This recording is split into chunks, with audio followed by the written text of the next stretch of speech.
नमस्कार दोस्तों, विधान अकेडमी में आपका स्वागत है। ठीक, आज हम लोग पढ़ेंगे डीपीएसपी, राज्य के नीति विषयक तत्व। इसके हम लोग पहले वाली वीडियो में पढ़े थे मौलिक अधिकार। ठीक, डिटेल में समझे थे मौलिक अधिकार को। ठीक है, आज हम लोग पढ़ेंगे डीपीएसपी, राज्य के नीति निर्देशक तत्व डीपीएसपी। ठीक है, इसको भाग 4, ठीक है, डीपीएसपी को भाग 4 आर्टिकल 336 से 51 में रखा गया है। डॉक्टर भीमराव अंबेडकर ने इन सिद्धांतों को 9 विशेषता करार दिया।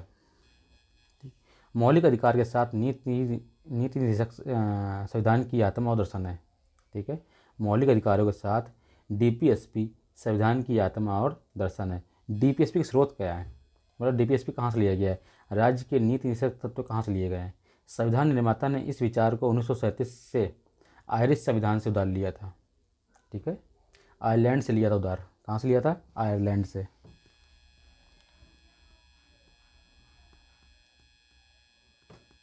आयरलैंड से उधार लिया।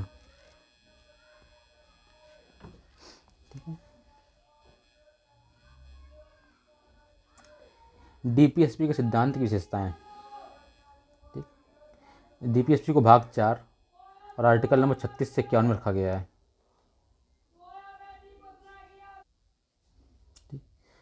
जो डीपीएसपी है, राज्य के नीति निषेध तत्व भूमि के जैविक और मौलिक कानून के अभिन्न अंग है।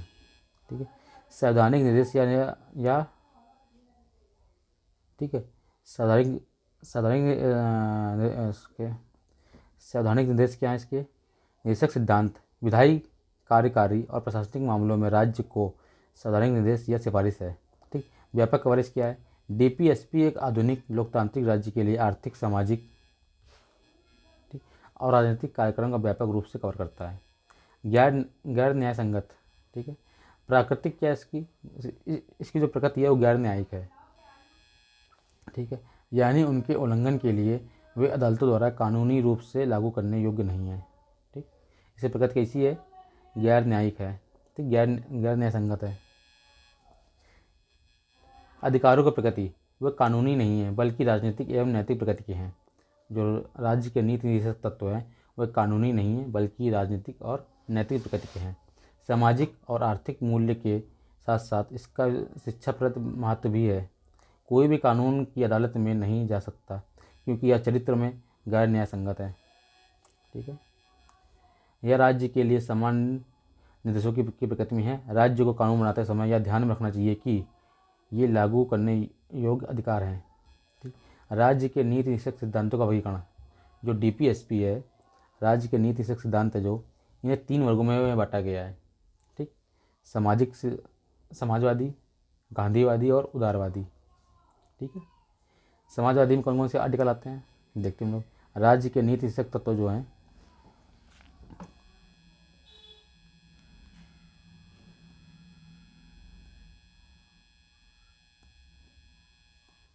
ठीक, समाजवादी में आर्टिकल नंबर 38, 39 का है, 41, 42, 43, 44 का है, 47। ठीक है, कितने आर्टिकल आते हैं?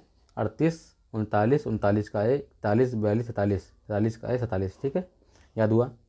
समाजवादी में 8 आर्टिकल आते हैं। कौन कौन से? 38, 39 का है, 41, 42, 43, 43 का है और 47। ठीक है, उदारवाद की अवधारणा धर्मनिरपेक्षता की अवधारणा सभी के लिए समान नागरिकता सहित सुनिश्चित करता है। ठीक है, उदारवाद की अवधारणा धर्मनिरपेक्षता की अवधारणा सभी के लिए समान नागरिक सहित सुनिश्चित करता है। ठीक है, गांधीवादी आर्टिकल 40, 43, 43 का बी, 46, 47, 48। ठीक है, कौन कौन से?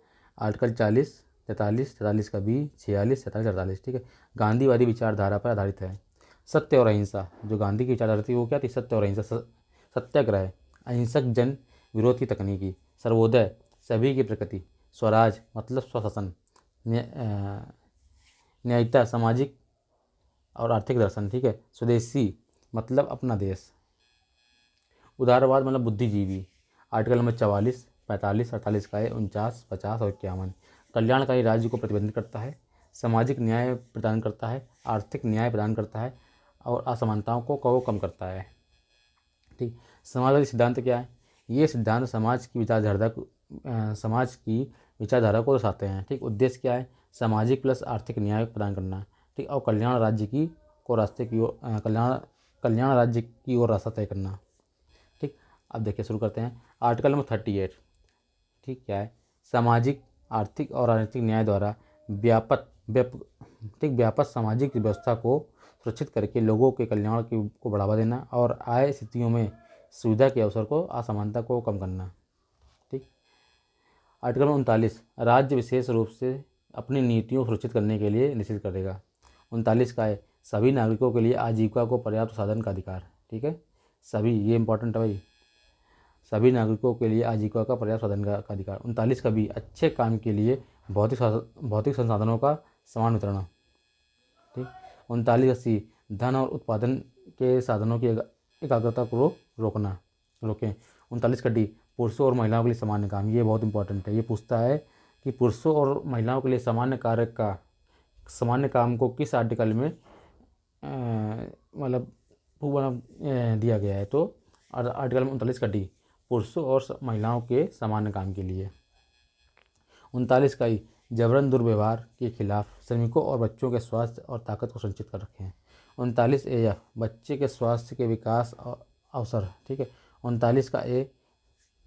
ठीक, समान न्याय को बढ़ावा देने के लिए गरीबों को मुफ्त कानूनी सहायता प्रदान करना। ठीक, 38 का D क्या? 39 का D क्या था? पुरुषों और महिलाओं के लिए सामान्य काम। ठीक, और 39 का A क्या है? समान न्याय को बढ़ावा देने के लिए, ये आर्टिकल इंपॉर्टेंट है। ठीक है, 39 है समान न्याय को बढ़ावा देने के लिए गरीबों को मुफ्त कानूनी सहायता प्रदान करना। ठीक, आर्टिकल नंबर 41, तो ये भी इंपॉर्टेंट है। बेरोजगारी, वृद्धावस्था, बीमारी आदि के मामले में काम, शिक्षा और सार्वजनिक सहायता को अधिकार सुनिश्चित करना। ठीक है, 42 कार्य को न्यायोचित एवं मानवीय दशाओं में तथा प्रसूति सहायता का प्रदान। ठीक है, आर्टिकल 43 सभी श्रमिकों के लिए एक निर्वाह मजदूरी, एक सभ्य जीवन स्तर और सामाजिक और सांस्कृतिक अवसरों की सुरक्षित करने के लिए। 43A इम्पोर्टेंट है, उद्योगों के प्रबंधन में श्रमिकों की भागीदारी सुनिश्चित करने के लिए ठीक कदम उठाना। 47 लोगों के पोषण स्तर और जीवन स्तर को ऊपर उठाना। ठीक, और सार्वजनिक स्वास्थ्य में सुधार करना। ठीक है, आर्टिकल 47 क्या है? लोगों के पोषण स्तर और जीवन स्तर को ऊपर उठाना और सार्वजनिक स्वास्थ्य में सुधार करना। ठीक, गांधीवादी सिद्धांत। ठीक, गांधी की विचारधारा पर आधारित है। सभी के लिए कल्याण और आत्मनिर्भरता गांधीवादी विचार के लिए मूल सिद्धांत थे। ठीक, गांधी की दृष्टिकोण को पूरा करने के लिए उनके कुछ सिद्धांतों को राज्यों के नीति विषयक सिद्धांत में शामिल किया गया। आर्टिकल नंबर 40 राज्य ग्राम पंचायत को स्वशासन की इकाइयों के रूप में संगठित करने के लिए कदम उठाया गया। ठीक है, आर्टिकल 40 राज्य ग्राम पंचायत को स्वशासन की इकाई के रूप में संगठित करने के लिए कदम उठाया गया। 43 आर्टिकल नंबर 43 क्या है? 43 क्या है? राज्य ग्रामीण क्षेत्रों में व्यक्तिगत या सहकारी आधार पर कुटीर उद्योगों को बढ़ावा देने के लिए। 43 का भी क्या है? सहकारी समिति का स्वैच्छिक संगठन, स्वायत्त कामकाज, लोकतांत्रिक नियंत्रण और पेशेवर प्रबंधन को बढ़ावा देना। 46 लोगों के वर्गों को विशेषकर SC और ST के शैक्षिक और आर्थिक हितों के विशेष सावधानी के साथ वृद्धि करना। 47 अपने लोगों को पोषण स्तर और जीवन स्तर को उठाना और सार्वजनिक स्वास्थ्य सुधार और मादक पेय तथा नशीली दवाओं के से सूचित करना। ठीक, ये 47 है, ये इंपॉर्टेंट आर्टिकल है। अपने लोगों को पोषण स्तर और जीवन स्तर को उठाना और सार्वजनिक स्वास्थ्य सुधार और मादक पेय तथा नशीली दवाइयों को सुरक्षित करना। ठीक है, आर्टिकल 48 कृषि पशुओं और, ये बहुत इंपॉर्टेंट है, 48 है आर्टिकल नंबर, कृषि पशु और सांस्कृतिक पशुपालन के आधुनिक और वैज्ञानिक तर्ज पर विकसित करना और नस्ल की संरक्षण का सुधार करना और गायों तथा बछड़ों को अन्य दुधारू और मसौदा मवेशियों के वध पर रोक लगाना। ठीक है, उदारवादी भौतिक सिद्धांत, ये बहुत इंपॉर्टेंट है। आर्टिकल नंबर 44 इंपॉर्टेंट है, सभी नागरिक के लिए पूरे देश में लागू एक समान नागरिक संहिता को सुरक्षित करना। ठीक है, सभी नागरिकों के लिए पूरे देश में लागू एक समान नागरिक संहिता को सुरक्षित करना। आर्टिकल 45 संविधान के लागू होने के 1 वर्ष के भीतर 14 वर्ष तक सभी बच्चों को निःशुल्क और अनिवार्य शिक्षा प्रदान करना। ठीक, ये आर्टिकल नंबर जो 45 था, ये कहाँ चला गया? मौलिक अधिकार में चला गया। ठीक, आर्टिकल 21A 86वें संविधान संशोधन 2002 के तहत। ठीक है, आर्टिकल 21A, ठीक, बच्चों को 6 से 14 वर्ष तक, ठीक है, निःशुल्क शिक्षा उपलब्ध कराना, ठीक है, राइट टू एजुकेशन, शिक्षा का अधिकार के तहत। आर्टिकल 48 कृषि और पशुपालन को आधुनिक और वैज्ञानिक आधार पर संगठित करना, 48 का है, ठीक। इसे 42वें संविधान संशोधन 1976 के तहत जोड़ा गया, ठीक। ये पूछता है कि आर्टिकल नंबर 48 को किस संविधान संशोधन के तहत जोड़ा गया, तो आर्टिकल नंबर 42वें संविधान संशोधन 1976 के तहत, ठीक है। पर्यावरण की रक्षा और सुधार करना, 48 क्या है, 48 का है क्या, पर्यावरण की रक्षा और सुधार करना और देश के वनों और वन्यजीवों की रक्षा करना। 49 ऐतिहासिक हित और राष्ट्रीय महत्व के सभी स्मारकों की रक्षा करना। आर्टिकल 50 न्यायपालिका को कार्यपालिका से अलग करना। ये आर्टिकल बहुत इंपॉर्टेंट है। आर्टिकल 50 पूछता है न्यायपालिका को कार्यपालिका से अलग करना किस आर्टिकल में दिया गया है, तो आर्टिकल नंबर 50 में दिया हुआ है। आर्टिकल 51 अंतर्राष्ट्रीय शांति और सुरक्षा को बढ़ावा देना और राष्ट्रों के बीच न्याय संगत और सम्मानजनक संबंध बनाए रखना। अंतर्राष्ट्रीय कानून और ऐसे संधि दायित्वों के लिए सम्मान को बढ़ावा देना। मध्यस्थता द्वारा अंतर्राष्ट्रीय विवादों के निपटारों को प्रोत्साहित करना। देखो ये बहुत इंपॉर्टेंट है। 42वें संविधान संशोधन के तहत कितने आर्टिकल को जोड़ा गया, ठीक, 39F, 39A, 43A और 48 है, जो कि 48 है, बहुत इंपॉर्टेंट है इसमें, ठीक है। इसमें 48 क्या था, पर्यावरण की रक्षा और सुधार करना और देश के वनों और वन्यजीवों की रक्षा करना, ठीक। 39A क्या था, 39A देखते हैं, ये है 39A, ठीक।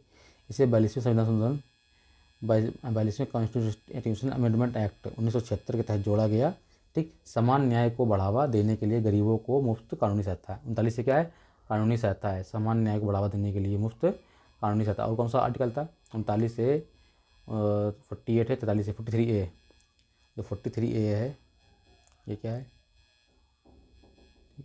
ये है, इसको भी 42वें कॉन्स्टिट्यूशनल अमेंडमेंट एक्ट 1976 के तहत जोड़ा गया उद्योगों के प्रबंधन में श्रमिकों की भागीदारी सुनिश्चित करने के लिए, ठीक है। और कौन सा था, 39F,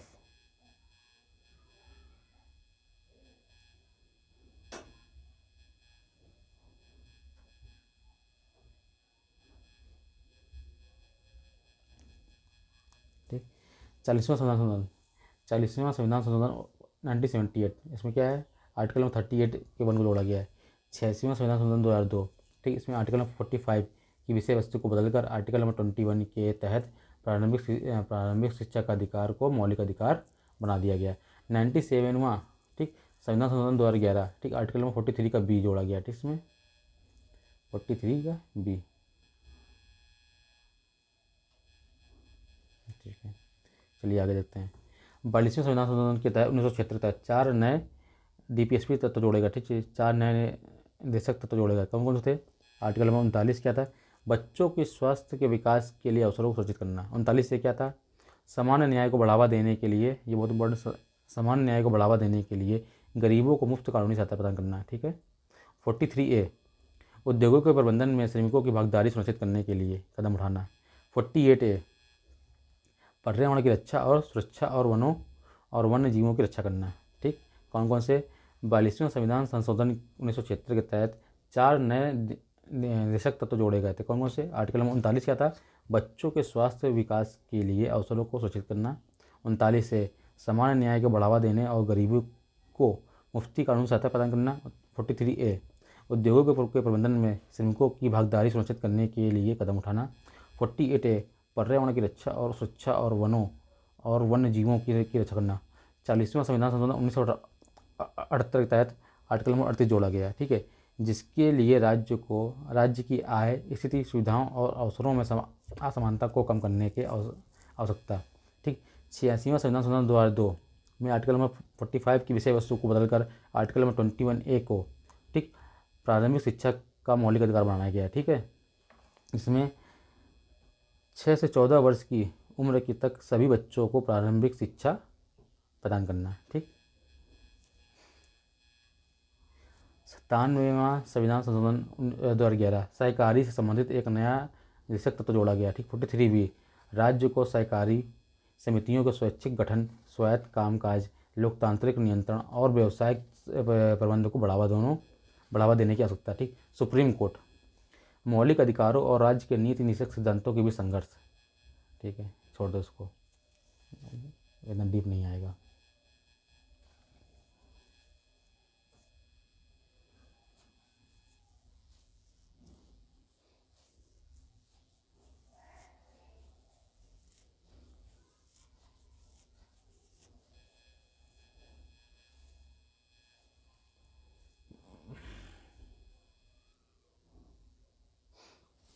भूमि सुधार का क्रियान्वयन, आर्टिकल नंबर 39 का भी। इस सुधार को लोकप्रिय रूप से भूमि सुधार कहा जाता है। ठीक है, भूमि सुधार का क्रियान्वयन, आर्टिकल नंबर 39 भी। इस सुधार को लोकप्रिय रूप से भूमि सुधार कहा जाता है, जो लगभग पूरे भारत में लागू किया जा सकता है। जमींदारी, जागीरदारी और इनामदार व्यवस्था को समाप्त किया गया। ठीक, भूमि के वास्तविक जोतने वाले को भूमि का स्वामी बनाया गया। ग्राम पंचायत का क्रियान्वयन, आर्टिकल नंबर 40। ठीक, राज्य को ग्राम पंचायत को संगठित करने के लिए कदम उठाएगा। 73वां संविधान संशोधन 1992 में लागू किया गया। ठीक है, पंचायतों को संवैधानिक दर्जा दिया गया। ठीक, भारतीय संविधान में नया भाग 9 जोड़ा गया। ठीक है, जिसमें आर्टिकल 240 से 240 तक के प्रावधान शामिल हैं। इस संविधान में 11वीं अनुसूची को भी जोड़ा गया है। ठीक है, इसने संविधान में 11वीं अनुसूची जोड़ा। ठीक, भाग 9, इसमें पंचायत को जोड़ा गया। ठीक है, आर्टिकल 240 से 247 के प्रावधान शामिल है। इसने संविधान में 11वीं अनुसूची को भी जोड़ा। ठीक है, कुटीर उद्योग का संवर्धन और आर्टिकल 43 क्या है? कुटीर उद्योगों को बढ़ावा देने के लिए सरकार ने कई बोर्डों की स्थापना की। अखिल भारतीय खादी और ग्रामोद्योग बोर्ड, ठीक, खादी और ग्रामोद्योग आयोग, अखिल भारतीय हस्तशिल्प बोर्ड, सिल्क बोर्ड, कायर बोर्ड आदि। ठीक है, राष्ट्रीय कृषि और ग्रामीण विकास बैंक, कृषि सहकारी समितियों की स्थापना की गई। शिक्षा को बढ़ावा देना, आर्टिकल 45। ठीक, निःशुल्क और अनिवार्य शिक्षा, 86वां संविधान संशोधन 2002 के तहत राइट टू एजुकेशन, शिक्षा का अधिकार को 6 से 14 वर्ष की आयु के बच्चों के लिए मौलिक अधिकार बना दिया। ठीक है, अब देखिए मौलिक अधिकार और डीपीएसपी में अंतर। ठीक, फंडामेंटल राइट्स और डीपीएसपी में अंतर। ठीक, मौलिक अधिकार और डीपीएसपी में अंतर है। ठीक, ये इससे कभी सीधे एक क्वेश्चन पूछ लेता है। ठीक है, देखो मौलिक अधिकार की प्रकृति कैसी है? नकारात्मक है, जबकि डीपीएसपी की जो प्रकृति है वो सकारात्मक है। मौलिक अधिकार जो प्रकृति में न्यायसंगत हैं और जबकि डीपीएसपी न्यायोचित नहीं है। उद्देश्य राजनीतिक लोकतंत्र स्थापित करना, जबकि डीपीएसपी का उद्देश्य क्या है? सामाजिक और आर्थिक लोकतंत्र की स्थापना करना है। मौलिक अधिकार व्यक्ति के कल्याण को बढ़ावा देता है, जबकि डीपीएसपी समुदाय के कल्याण को बढ़ावा देता है। ठीक है, मौलिक अधिकार किसी व्यक्ति के लिए लागू होता है, जबकि डीपीएसपी जो है समुदाय पर लागू होता है। मौलिक अधिकार स्वचालित रूप से लागू होता है। ठीक है, जबकि डीपीएसपी जो है स्वचालित रूप से लागू नहीं है। ठीक, इसके कार्यान्वयन के लिए कानून की आवश्यकता होती है। कानून की आवश्यकता नहीं, जबकि इसके कार्यान्वयन के लिए कानून की जरूरत पड़ती है। ठीक, मौलिक अधिकार का उल्लंघन करने वाले कानून को असंवैधानिक और अमान्य घोषित कर दिया जाता है। ठीक, घोषित करने के लिए बाध्य हैं।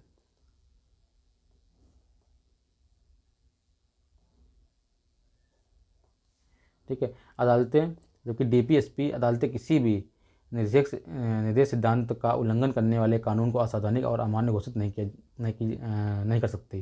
ठीक, एक बार और देख लेते हैं मौलिक अधिकार और डीपीएसपी में अंतर। फंडामेंटल राइट्स और डीपीएसपी में अंतर क्या है? मौलिक अधिकार क्या है? ये नकारात्मक हैं।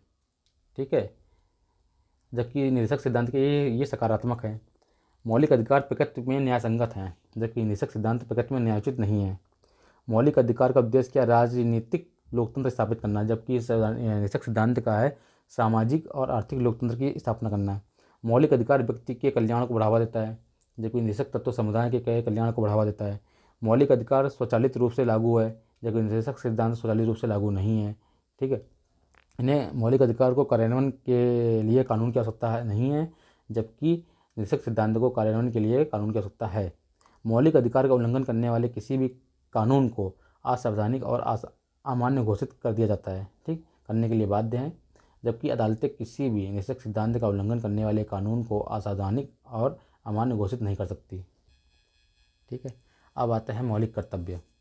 ठीक, मौलिक कर्तव्य को भाग 4 में आर्टिकल 51 के तहत जोड़ा गया है। ठीक है, जो मौलिक कर्तव्य है स्वर्ण सिंह समिति 1976 की सिफारिश पर जोड़ा गया है। ठीक, मौलिक कर्तव्य क्या है? मौलिक कर्तव्य भाग 4 में है, आर्टिकल नंबर 51A। इसे स्वर्ण सिंह समिति 1976 की सिफारिश पर जोड़ा गया है। ठीक, प्रारंभ में 10 मौलिक कर्तव्य थे, प्रारंभ में 10 मौलिक कर्तव्य थे, लेकिन वर्तमान में 11 मौलिक कर्तव्य हैं। ठीक है, याद रखिए, क्योंकि उससे देखो समझता है कि वर्तमान में कितने मौलिक कर्तव्य हैं, तो वर्तमान में 11 मौलिक कर्तव्य हैं, जबकि प्रारंभ में 10 मौलिक कर्तव्य थे। ठीक है, और 11वां मौलिक कर्तव्य कौन सा है हम लोग अभी देखते हैं आगे। ठीक, अब मौलिक कर्तव्य कहाँ से लिया गया है? ठीक, मौलिक कर्तव्य जो है USSR से उधार लिया गया है। ठीक, मौलिक कर्तव्य 42वें संविधान संशोधन 1976 के तहत 10 मौलिक कर्तव्यों को जोड़ा गया। ठीक, मौलिक कर्तव्यों को किस संविधान संशोधन के तहत जोड़ा गया है? तो मौलिक कर्तव्यों को 42वां संविधान संशोधन 1976 के तहत 10 मौलिक कर्तव्यों को जोड़ा गया है। प्रत्येक, ठीक है, 11वां मौलिक कर्तव्य क्या है? प्रत्येक माता पिता या अभिभावक को 6 से 14 वर्ष की आयु के बीच अपने बच्चे को शिक्षा का अवसर प्रदान करें। ठीक, 86वां संविधान संशोधन 2002 के माध्यम से जोड़ा गया। ठीक, यह है 11वां मौलिक कर्तव्य। कभी सीधे सीधे क्वेश्चन बोल लेता है कि 11वां मौलिक कर्तव्य क्या है, कौन सा है? तो प्रत्येक माता पिता या अभिभावक, ठीक, को 6 से 14 वर्ष की आयु के बीच अपने बच्चे को शिक्षा का अवसर प्रदान करें। ठीक है, चलिए हम लोग 10 मौलिक कर्तव्य देखते हैं। प्रत्येक नागरिक का या पहला मौलिक कर्तव्य क्या है? ठीक, प्रत्येक नागरिक का कर्तव्य होगा कि वह संविधान का पालन करे और उसके आदर्शों, संस्थाओं, राष्ट्रध्वज और राष्ट्रगान का आदर करे। ठीक, दूसरा मौलिक कर्तव्य क्या है? भारत की प्रभुता, एकता और अखंडता की रक्षा करे और उसे अक्षुण्ण रखे। तीसरा मौलिक कर्तव्य क्या है? भारत के सभी लोगों में समरसत्ता और समान भ्रातृत्व की भावना का निर्माण करें। चौथा मौलिक कर्तव्य, वन, झीलों, नदियों और वन्य जीवन सहित प्राकृतिक पर्यावरण की रक्षा और सुधार करें और जीवित प्राणियों पर दया करें। ठीक है, पांचवा मौलिक कर्तव्य, सार्वजनिक संपत्ति को सुरक्षित और रखें और इसे हिंसा को त्याग दें। छठा मौलिक कर्तव्य, स्वतंत्रता के लिए हमारे राष्ट्रीय आंदोलन को प्रेरित करने वाले उच्च आदर्शों को हृदय में संजोए रखें और उनका पालन करें। सातवां मौलिक कर्तव्य, देश की रक्षा करें और जरूरत पड़ने पर सेवा करें। हमारी संस्कृति की गौरवशाली परंपरा का महत्व समझें और उसका निर्माण करें। नवा मौलिक कर्तव्य, वैज्ञानिक दृष्टिकोण और ज्ञानार्जन की भावना का विकास करें। 10वां मौलिक कर्तव्य, व्यक्तिगत और सामूहिक गतिविधियां इस सभी क्षेत्रों उत्कर्ष की ओर बढ़ने का सतत प्रयास करें। ठीक है, 11वां मौलिक कर्तव्य जो है 86वां संविधान संशोधन 2002 के तहत जोड़ा गया है।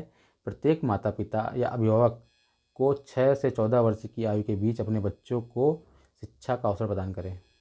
ठीक है, कुछ मौलिक अधिकार सभी व्यक्तियों के लिए विस्तारित होते हैं, चाहे नागरिक हो चाहे विदेशी। ठीक है, सभी मौलिक कर्तव्य नागरिकों तक ही सीमित हैं। जो मौलिक कर्तव्य हैं केवल नागरिकों तक ही सीमित है, विदेशियों को नहीं दिए जाते हैं। ठीक है, लेकिन मौलिक कर्तव्य जो मौलिक अधिकार होते हैं वो सभी व्यक्तियों के लिए विस्तारित होते हैं, चाहे वो नागरिक चाहे विदेशी। मौलिक अधिकार सभी के लिए हैं। ठीक, लेकिन मौलिक कर्तव्य जो है केवल नागरिकों के लिए हैं, विदेशियों के लिए नहीं है। ठीक है।